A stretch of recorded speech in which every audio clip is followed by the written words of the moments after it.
Welcome to the year-end 2020 Bookish Realm Countdown.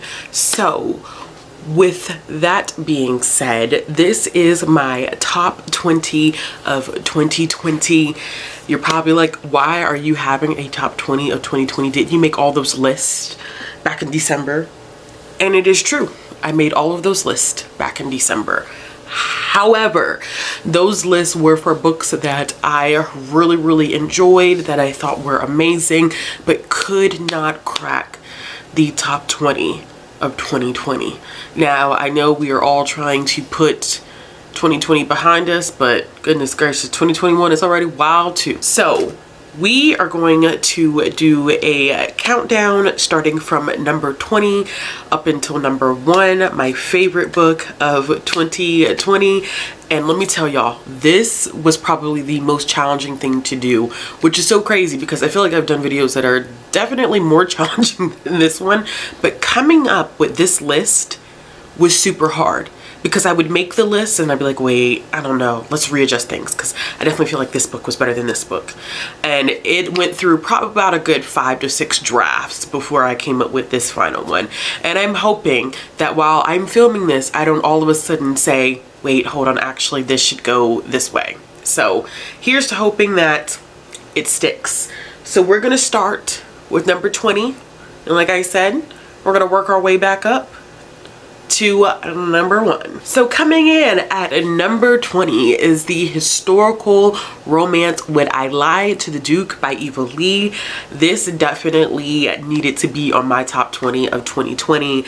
I was not surprised how much I absolutely adored this book in December, and I'm glad I had not filmed this video, because this video was actually going to come out in December, and then I decided to hold off because I said, knowing me, I'm going to read a book that is going to have to be on this list. And I ended up actually reading 2 books in December that made it on this list. So I am so happy that I actually did end up waiting to do this video. But Would I Lie to the Duke, I gush about it, I talk about it, I absolutely loved it. I talked about it in my December wrap-up. I thought it was phenomenal. It focuses on a main character by the name of Jess, who is trying to save her family shop, and in trying to save her family shop, she goes undercover, not really undercover, she just lies about being a part of society in which she's really not a part of.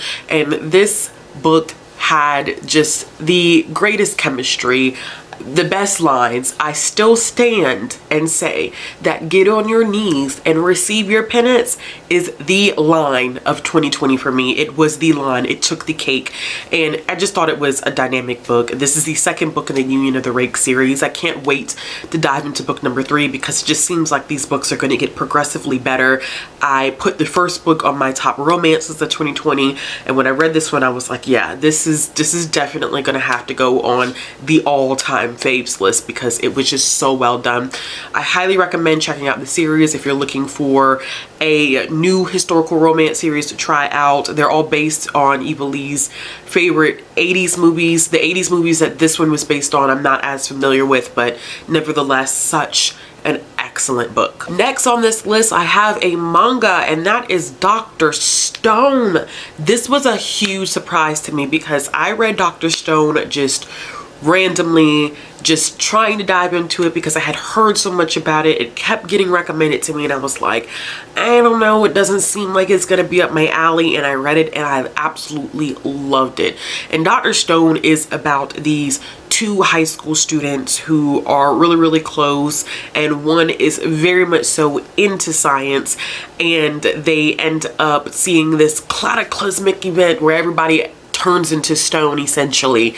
And because they turn into stone, they stay that way for a long time. Eventually they're able to free themselves, these 2 high school students, and it is up to them to restart human civilization, which it sounds like it wouldn't be that interesting, but it's really interesting because there's science involved. And for someone, y'all, I'm not a math or science person. Like, They were not my things in school. They never will be my things, or not my things as an adult.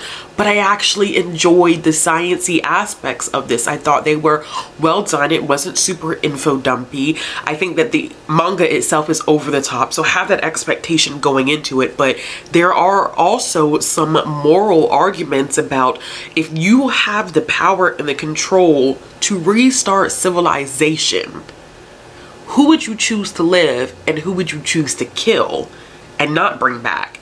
And it was so dynamic, so well done, and I'm excited that I actually took the risk to pick it up.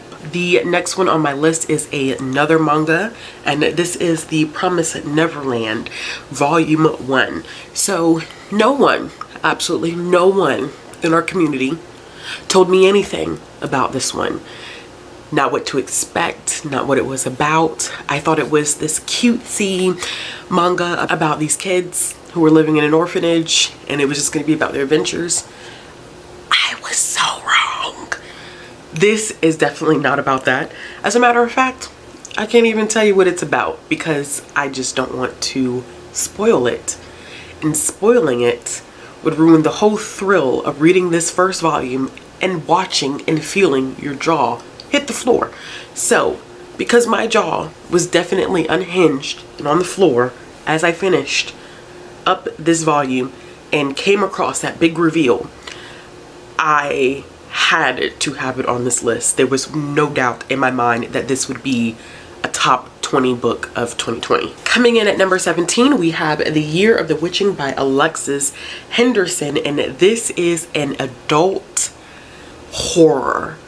And this one, I think, is such an interesting book in general. I think there is a lot to be said about this book. It has some serious conversations about patriarchy and religion slash cult-like behavior. And it is super intense and super dark. There are a lot of trigger warnings in this book, but I definitely enjoyed it. I was so happy to find that Alexis Henderson is actually writing a follow-up to this one that I'm thinking we may get this year. I'm hoping we get this year because I'm interested to see where we're going to go with this story.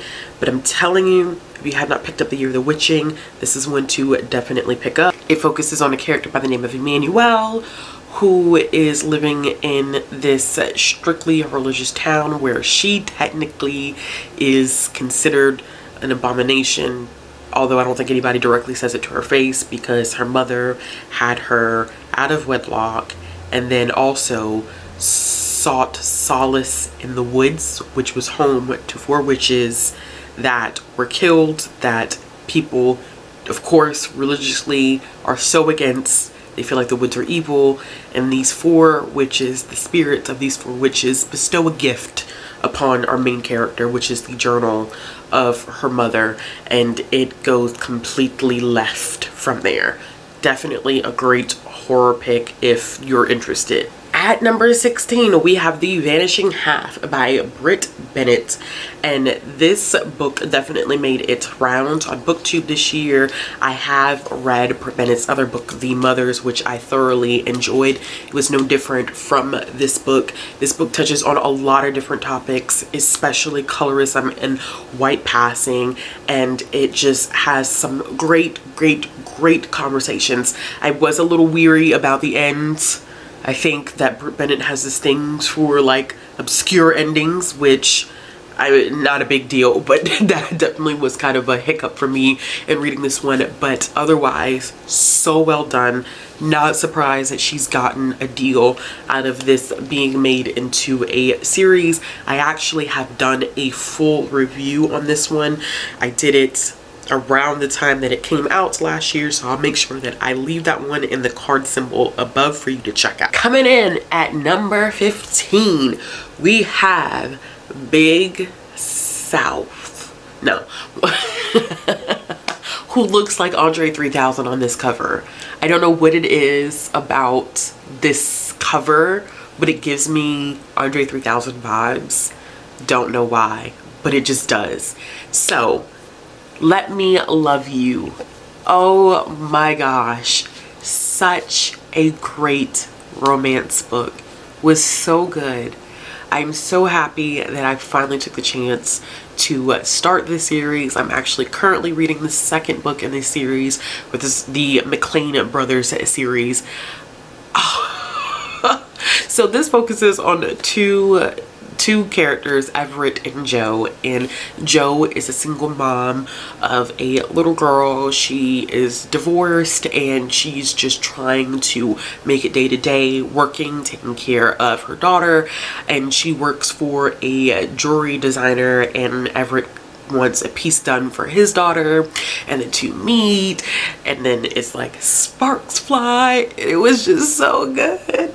It was so good. It was so good. It was so good. I just like the dynamic between Everett, aka Big South, oh my gosh, and Joe. I'm sorry, Joe, but ooh. Like, he just was everything that I want in a hero. I'm still waiting on my Everett, but whatever the case may be. Anyway, the romance between the two of them was just delightful to watch. You could see that Everett really was kind and caring and patient, and he tried his hardest to ease Joe into his world because he is a well-known artist, and he has a certain level of popularity, and of course Joe is not used to that, so he attempts to do his best to get her acclimated to his world. And he's patient and he's kind and he has the utmost respect for her. Even when other people don't respect their relationship, he makes sure that he sets the boundaries up to know that this is his partner and he won't tolerate the disrespect. And I just admired that, especially looking at the industry that he was in and things that he had to deal with. It was just, ugh. And then Big South is older and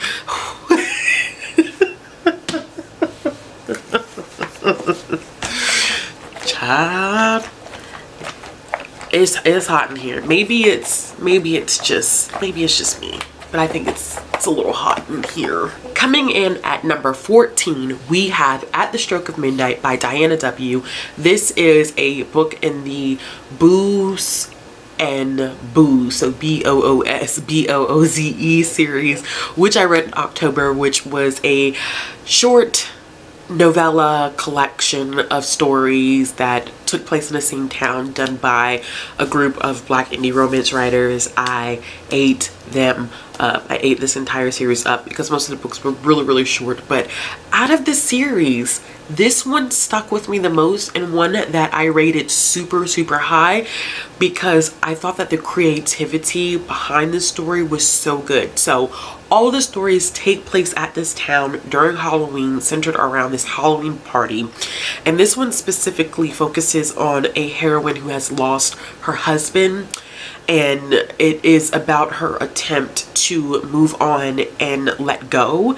And there is a paranormal aspect about it that just, I mean, literally just warmed my soul because it was beautifully done. It was so beautiful, and the creativity behind using the theme that they all came up with, and the author taking the lead to actually create this very powerful dynamic in such a short span of time, in such a short number of pages, really just spoke to my heart. And I've never been in the position that the main character has been in, but I could empathize with her, and I think that takes a lot of skill and a lot of ability, especially when you're writing a novella that's only 30 or 40 pages. Coming in at number 13, we have Fans Only by Be Love. So of course this title is a play on OnlyFans, but of course I'm sure for like copyright issues and all that stuff, we have Fans Only, which is about two friends who end up having this conversation with another group of their friends, and they decide that in this Merrick and Aries, they decide that they want to actually go through with having a fans only account because it would give them the opportunity to raise enough funds to do what they want to do. Merrick wants to open up his own recording studio, and I believe that Aries is trying to go to some type of design school, but either way, both of their paths, it costs a lot of money for them to do it. So they felt like this is a quick way to get some money. They've been friends for a while and they decide to create the account together. They make the agreement that while they would be having sex, they would not fall in love with each other. Child, first of all, let's talk about the fact that Merrick was just too sweet for that not to happen. Even though they were friends, even though this was a situation where they had made this agreement that they were just not going to catch feelings, he did everything possible to create an atmosphere where they were going to be comfortable with each other. He wanted to make sure that no matter what, she was comfortable, and he wanted her to feel safe. He wanted her to feel secure, and it was just going above and beyond and just doing whatever he could do to make sure that she was well taken care of. And he was just really sweet. It was just really, really sweet. And I love that they just had this great chemistry and that she trusted him. She allowed herself to let her guard down with him. And it was just beautiful watching them go from point A to point B. And it was so steamy. It was so good. It was so good.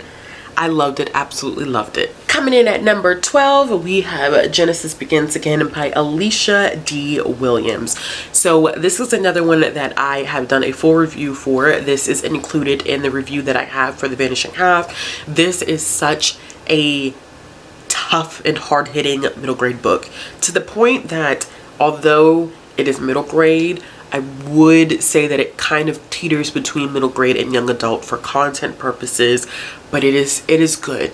It's such a powerful novel to read. It is about a girl by the name of Genesis who has a darker skin, who is having a lot of issues with getting bullied because she's darker than everyone else. She gets called all types of names, and she wants to change her skin. She wants to be different, and it's so hard because while she's trying to come to terms with a lot of issues that she has, some family members do not help to negate those feelings. They actually help her continue to internalize how she feels about her skin and also her hair. So there's a conversation about texturism also in this book that I was like, yikes, like this is definitely a tough book. And I really do believe that this is one that will introduce a lot of people to those two concepts. And like I said, by no means is it easy to read. There's some on-page alcoholism as well from a parental figure. It's a lot going on in this book, but I think that the message behind it is important and that it was critical and vital the way that Alicia D. Williams did end up writing it. So if you're interested in more in-depth ideas and perspectives that I have about this book, make sure you do check out that review. Coming in at number 11, we have Three Keys by Kelly Yang, and this is Kelly Yang's first appearance. She has another appearance on this list because it's Kelly freaking Yang, and this is the second book in the Front Desk series. We do have a third book, I believe, coming out this year. This focuses on Mia and her family as they have immigrated from China and they are working in a hotel. I don't really want to say too much about this book specifically because it is a direct follow-up to what happens at the end of Front Desk, and I don't want to spoil Front Desk. But Three Keys definitely looks more at Mia's best friend's experience and what it's like being an undocumented immigrant in this country, and she explores specific laws in California. I forget the actual prop number that it was that cut off resources to undocumented immigrants, including healthcare and education, and how detrimental that was to communities, and that there was a situation in which a person ended up dying because of this proposition, and she just does it well. I mean, Kelly Yang just weaves in this chunk of history here in the United States into this story, and a chunk of history in which I had no knowledge of, and it was so well done. and it was so heartbreaking, and I just can't imagine not reading anything that Kelly Yang produces at this point. So of course Three Keys had to make an appearance on this list. Coming in at number 10, we have Grown by Tiffany D. Jackson. So this is one that I have talked about so much. This is another one that I've done a full review of, which I will link in the card symbol above. I absolutely adored this book. It is a fast-paced thriller. It focuses on a young woman by the name of Enchanted who is looking to get into the music industry, and we deal with a musician by the name of Corey who abuses that power and that relationship, and it starts off with a bang. Like, this book starts off with a huge bang. I devoured this book in a few days when I read it the first time and absolutely loved it. I am such a fan now of Tiffany D. Jackson's writing. I have to get to her backlist this year. But I think for me, and for a lot of people, reading this definitely reminds us of the R. Kelly cases and the power dynamic and power abuse that was going on in that situation. But I also think the greater picture of this book is looking at how BIPOC women, specifically Black women, because it's a Black woman that's represented in this book, how whenever traumatic things happen to them, they are not believed. Whenever there are issues related to rape, assault, abuse of power dynamics, which we will see in another book that's on this list, people have a tendency to want to either make them be quiet, make them disappear, not listen to them, not believe them, where as opposed to their white counterparts who are often believed without a doubt, without an inch of doubt.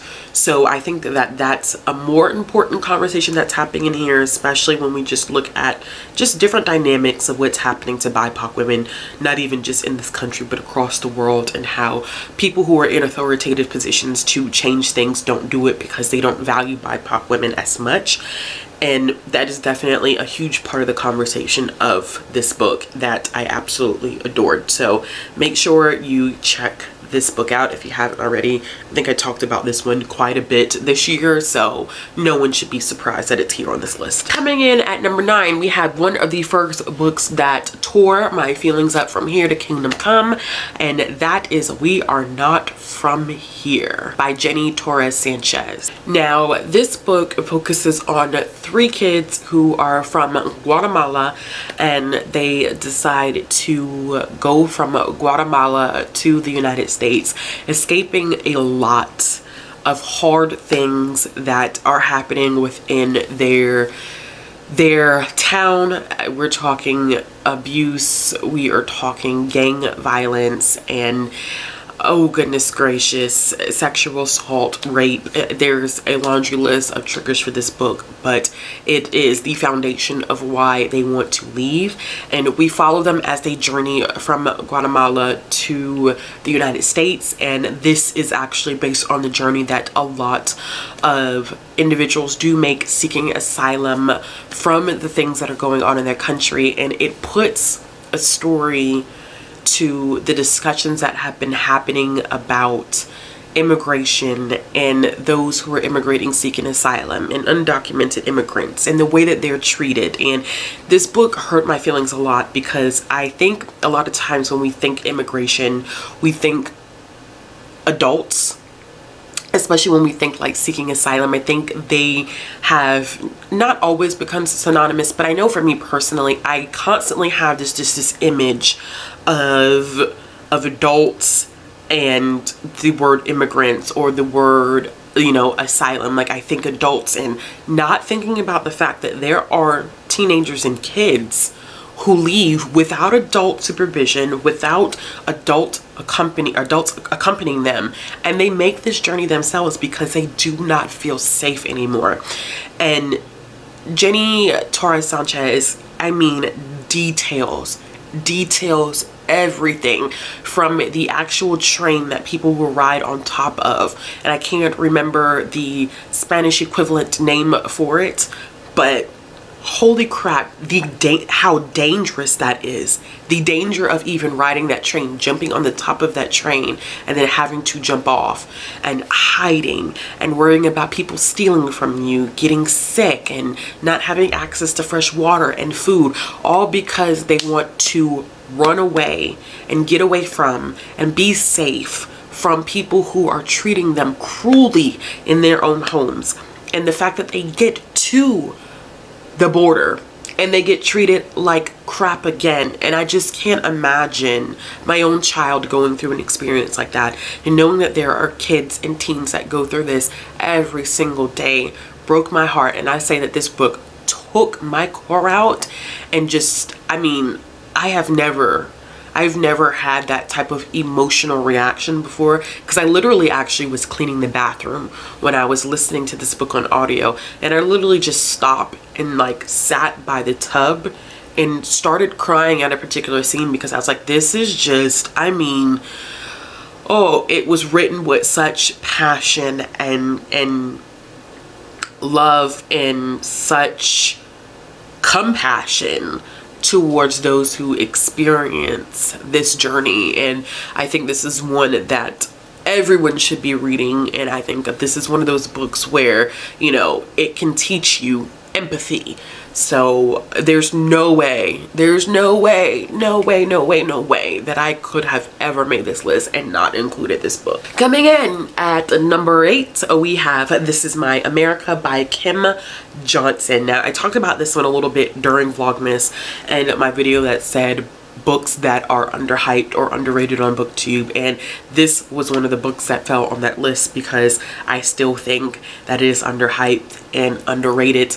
This is a book that details the Black experience, but in a new way that we haven't seen traditionally done. So we've gotten a lot of books from like Jason Reynolds and Nick Stone and Angie Thomas that really do look at the Black experience. I mean, we can go old school, Sharon Draper, Walter Dean Myers, but this one for me was super unique because it doesn't just talk about mass incarceration, which has been coming back into conversation, especially with all of the conversations about race that were happening last summer, that still should be happening right now, but also with the release of the documentary 13 on Netflix, and how it looks at how the 13th Amendment has created a loophole and a gateway for mass incarceration.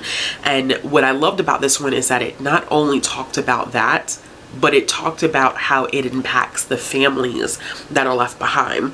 So this focuses on our main character, and she's racing against time to get her father off of death row because he's been wrongly accused of committing a murder, and there's no way that he possibly could have committed the crime. And she is continuously writing letters hoping that someone would pick up his case and hopefully get him off of death row. And then in a paralleling part of the story, we have this mystery thriller type element where her brother is actually about to end up in the same situation when a white girl at their school turns up dead. So this was very fascinating. It also looked at some different elements, including what happens when people are born into families that have very prejudiced or racial perspectives, and how that impacts minors and how it shapes them to be the adults that they become, whether they choose to neglect and reject those ideas or whether they decided to embrace those ideas. So that was another aspect of this that I think was brilliantly done. Kim Johnson is doing wonderful things out here in the book world, and I'm hoping that she gives us more of her brilliant writing in the near future. All right, coming in at number 7 is Anger is a Gift by Mark Oshiro. And oh my goodness. So, and probably what a lot of people are probably going to think is, I can't believe that this did not make it higher on your list. Yes and no. So this definitely had to be on top 20. I read this book this past summer and I would not shut up about it. And I'm so glad that so many people have picked up the book and have really enjoyed it, and that people have had the same emotional reaction that I had, that it just completely destroys you from the inside out. But there were some other books that I read that it was so hard not to put this one higher. It was so hard not to put this one higher, but it definitely had to be on this list. And I don't even really want to spend that much time talking about Anger is a Gift because I've talked about it so much to this point that I'm sure that everybody that's watching this knows exactly how I feel about this one and what it's about. But just in case you don't, this focuses on a young man who has lost his father to police brutality, and he is attempting to navigate his life and just navigate just living as a teenager.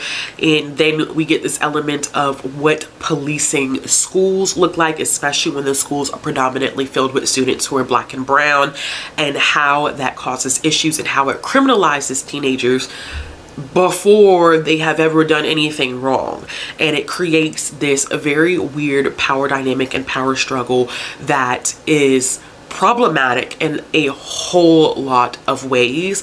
And there are so many different conversations that happen in this book. There's so much great representation in this book. It just was a well written and well done book. I mean, I can't believe I still have not bought myself a copy of this book.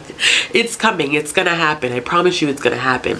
But it is one that I absolutely enjoyed. It made me cry like a baby. And when I say it does take a lot for a book to make me cry, it does take a lot. And this appeared to be the year. 2020 was the year of books making me cry, because it just, who knows? I just, it was the year, unfortunately, but hey, it's a whatever.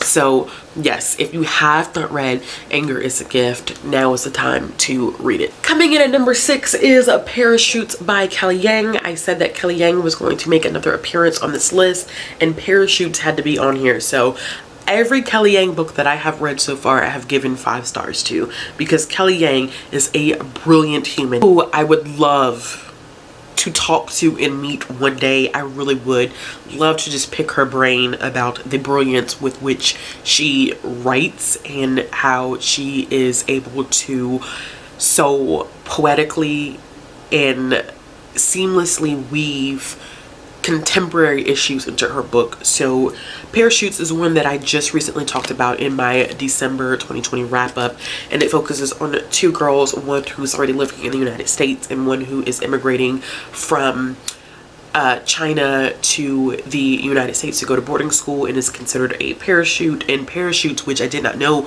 was a term that existed, is about students who are sent from wealthy Asian households to go to school in different countries, I think primarily the United States. If I'm wrong, please correct me on that, while their families stay at home.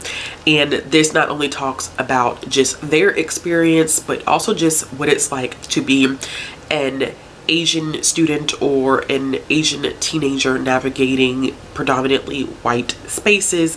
And I thought that that was pretty dynamic, because I'm used to reading a lot of literature that is about Black people having to navigate predominantly white spaces, and I never really considered what it would be like for other BIPOC individuals to have to navigate white spaces and what that experience is like for them.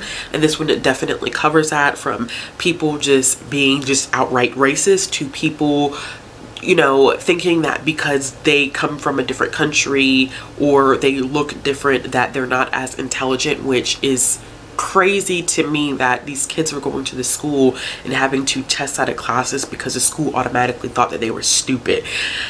It's not an easy read, and that's not even the surface level of a lot of things that happen in here. This book definitely is a big look at sexual assault and rape and predatory behavior by trusted adults, and how that impacts, once again, BIPOC women.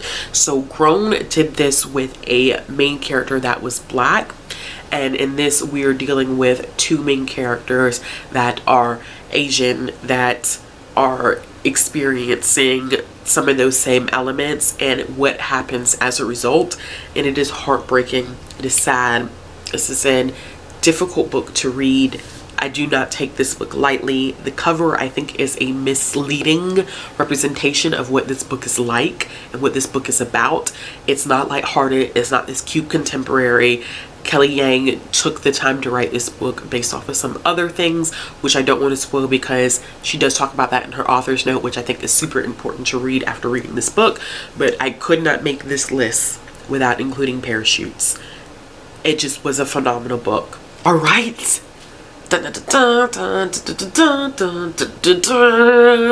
We are at our top 5. So, relatively speaking, these are the best 5 books that I read in 2020. Now let me tell you something.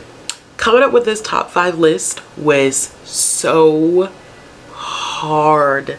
It was so hard. It was so hard. And then even when we get to the top 3, oh my gosh, it was so stressful.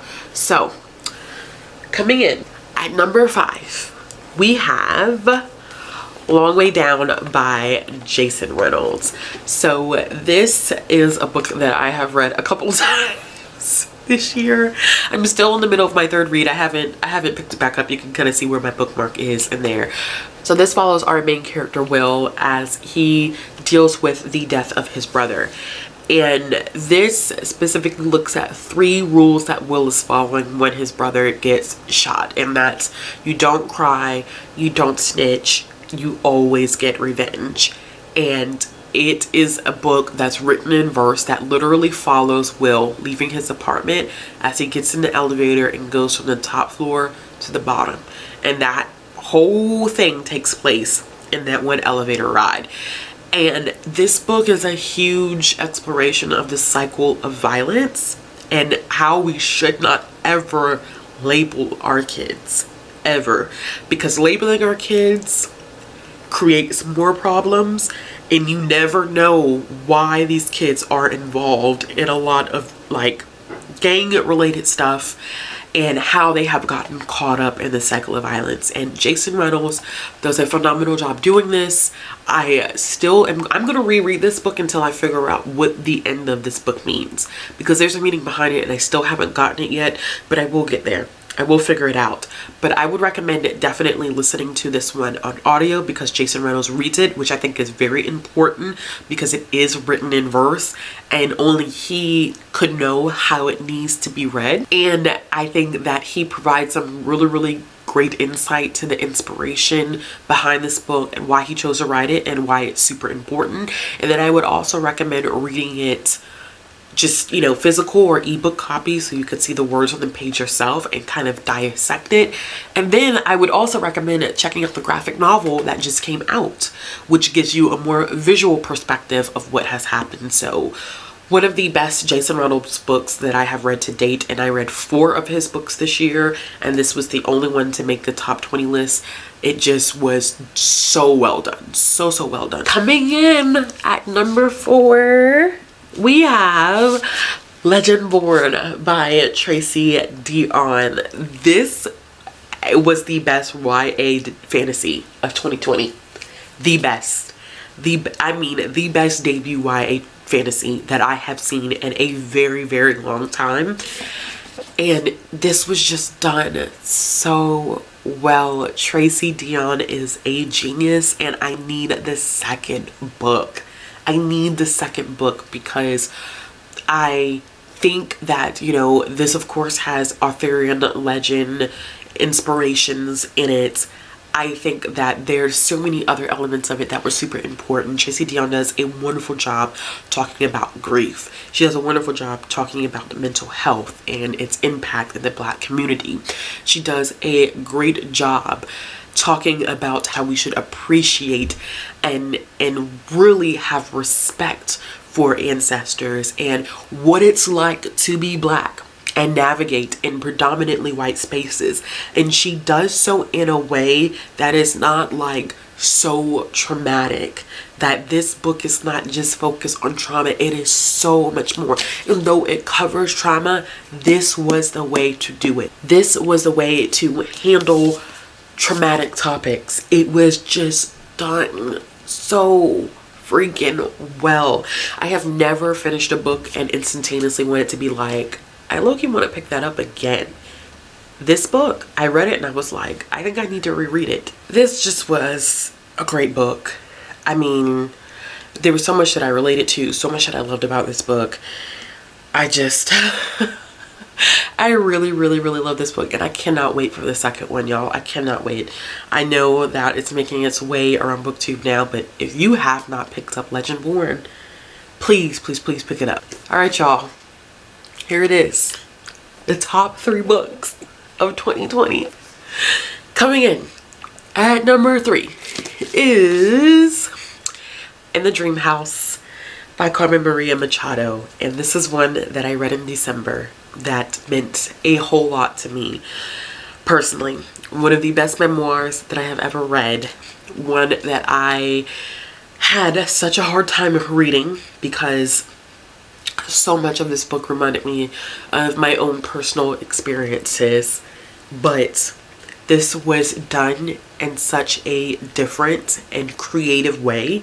It taught me so much about abuse, especially in queer relationships, and just different things about abuse when it happens to BIPOC individuals, and what happens when we think of the term abuse only meaning physical and not really thinking about the different components of it. But it also gave me this lingering feeling of hope that even after being in a situation like that, there's a light at the end of the tunnel, and there are better days, and there are better moments, there are happy moments that can happen.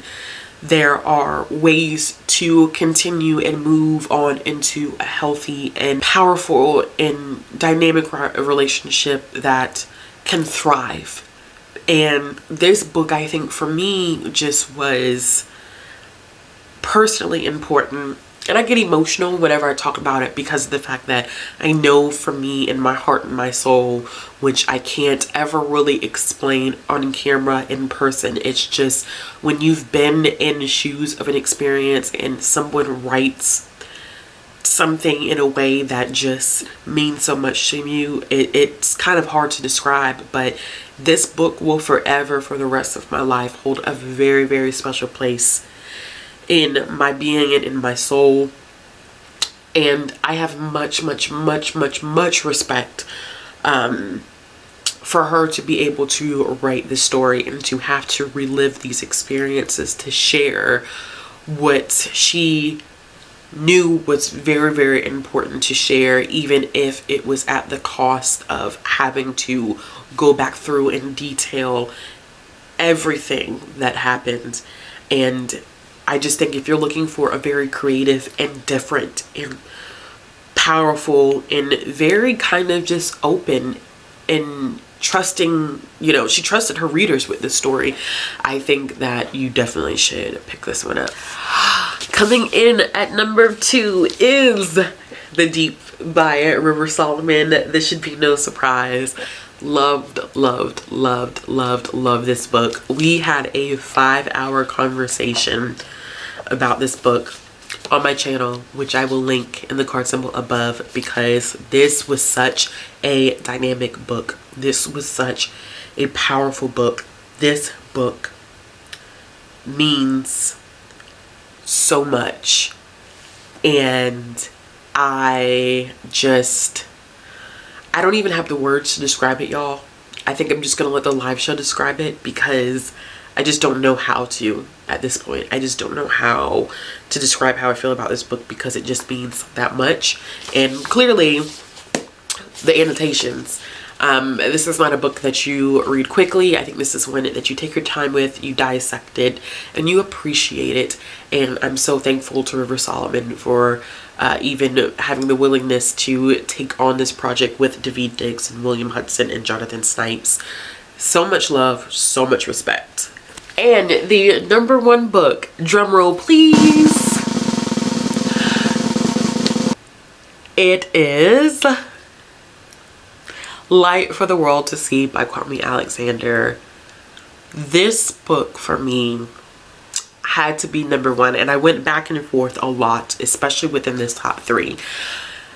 last year was a tough year for all of us. I think that we all just could not have seen 2020 come in. I think with the election here in the United States, we were in the middle of a global pandemic.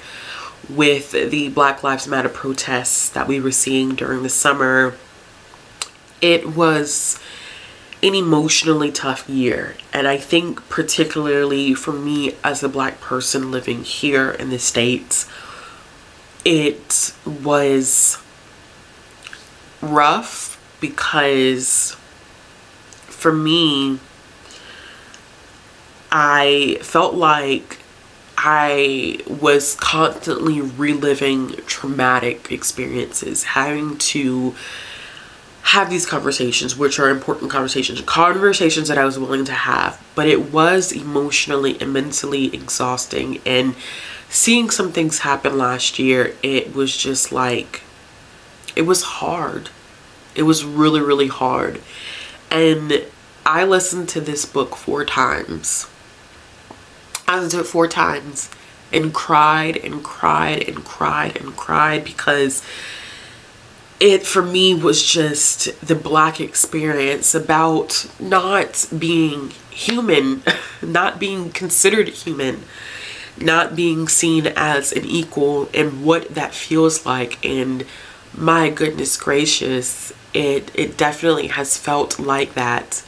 It's felt like that for a long time, but for some reason 2020 seemed to just elevate those feelings. And I, as happy and as just energetic as I can be here in this community, I sometimes find myself being the glass half empty type of person. And sometimes I could be super negative. And, you know, I had this conversation with a coworker about, you know, being hopeful and how sometimes it's hard. Sometimes your experiences in the life you live, like, hope is just not there. And sometimes being Black in America, especially with what just happened last week, sometimes being Black in America makes you feel hopeless when you see certain things. And Kwame Alexander just reminded me why I need to have hope. My child constantly reminds me why I need to have hope, and why we need this little bit of light in our lives, and how we don't give up. We keep fighting. We keep pushing, we keep trucking forward, because we can't give up. You know, things have got to get better. Things will get better. Things will change. Maybe not as fast as we want them to, but we've got to have that ounce of hope that it will change. And this book just made me feel like maybe I do have a little bit of hope left in my soul. Maybe things will get better. I mean, I hope that they get better for my child, but oh my God, this book. Sorry, my voice is cracking. But this book was just so powerful, and to have listened to it as much as I mean, I would finish it and press play again. I would listen to it and press play again. I would listen to it, and it just was just this endless cycle of having to listen to it, because I just needed to feel everything that he was trying to convey. And for me, that made this book just a #1 reading experience for me in 2020, for me to want to leave 2020 with, you know, some ounce of hope, to feel like maybe things one day will get better. And I just could not see myself not making this my #1 read of 2020. Although I'm sure some people are actually surprised by it. But when I really thought about it, it wasn't a surprise for me. All right, y'all, that is it. Those are my top 20 books of 2020. I hope you have enjoyed this. Let me know in the comments, like, what is your top book, your favorite read of 2020? Like, what just knocked it out the park for you? If you like this video, make sure you give it a thumbs up. If you want to see more content from me, make sure you click the subscribe button. If you're looking for ways to support my channel, the links will be down in the description box below. And if you're looking for ways to follow me on social media, those will be down in the description box below as well. As always, I hope you all have a wonderful day, and I'll be back with another video soon.